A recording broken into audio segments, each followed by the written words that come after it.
ஜெய் ஸ்ரீராம். இன்றைக்கி ஒரு ரசமான நிகழ்வு பற்றி பேசலாம்.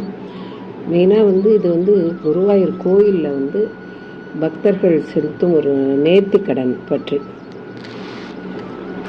குருவாயூர் கோவிலில் ரொம்ப விசேஷமான நேர்த்திக்கடன் துலாபாரம் செலுத்துறது.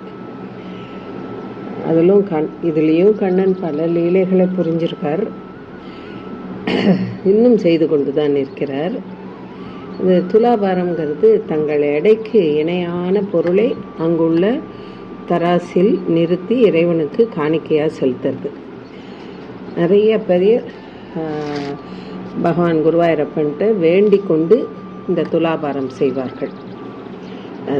தங்களுடைய பிரச்சனைகள் தீர்ந்தால் இந்த சர்க்கரை எடைக்கு எடை சர்க்கரை தருகிறேன், இது குழந்தைகளுக்கு உடம்பு ஆரோக்கியம் நல்லபடியாக இருக்கணும் அப்படின்னு வேண்டிண்டு அதுக்கு தகுந்த மாதிரி அவளை எது வேணால் வேண்டிக்கலாம்.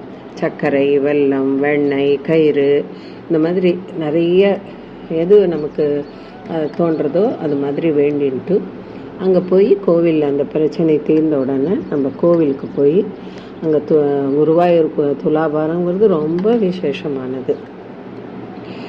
அது நிச்சயம் வேண்டுதலை நிறைவேற்றி கொடுத்து பகவான் அந்த துலாபாரம் வேண்டுதலையே பூர்த்தி பண்ணிக்கிறார். அதுதான் அங்கே கண்ணனுடைய மகிமை.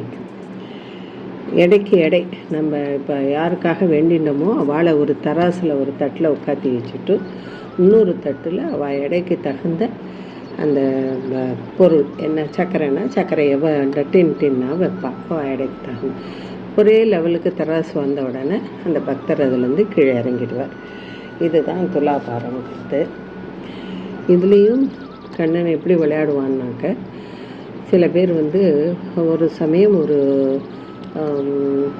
ஒருத்தர் ரொம்ப கஷ்டத்தில் இருந்துட்டுருந்தார்.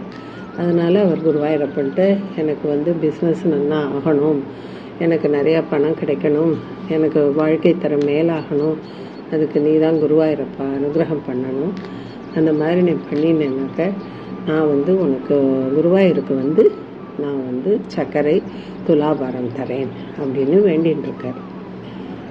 கொஞ்ச நாள்லேயே அவரோட பிஸ்னஸ் எல்லாம் நன்னாகி பெரிய பணக்காரராகிடுறார். உடனே அவர் இதுக்கெல்லாம் காரணம் குருவாயூரப்பன் தான் அப்படின்னு சொல்லிட்டு அவர் அங்கே உடனே போய் குருவாயூரில் நம்ம வேண்டின்ற துலாபாரத்தை செலுத்திடணும்னு அவரும் அவர் ஒய்ஃபுமா கிளம்பி வரார்.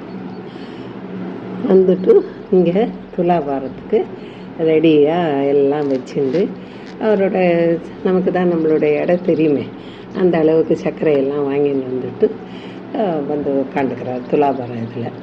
துலாபாரத்தில் ஒரு திராசில் இவர் உட்காந்துட்டார். அவர் எடைக்கு சர்க்கரையை அந்த இன்னொரு இதில் வைக்கிறார். ஆனால் துலாபாரம் தராசு சமநிலைக்கு வரல, கீழேயே இருக்குது. மேலே மேலே மேலே மேலே சர்க்கரை டின்னா ஏற்றின்னு இருக்கா. அப்பையும் அவள் சரிசமமான நிலைக்கு வரவே இல்லை. ரொம்ப கவலையாயிடுறது அவளுக்கு. அப்போ அந்த குருவாயூர் சந்நிதியிலேருந்து அவர் நம்பூதிரி வரார். கேட்குறார், என்ன எப்போ வேண்டின்றேள், என்ன வேண்டின்றேள், எந்த மாதிரி நிலைமையில் இருக்கும்போது வேண்டின்றேள் அப்படின்லாம் கேள்விகள்லாம் கேட்குறார்.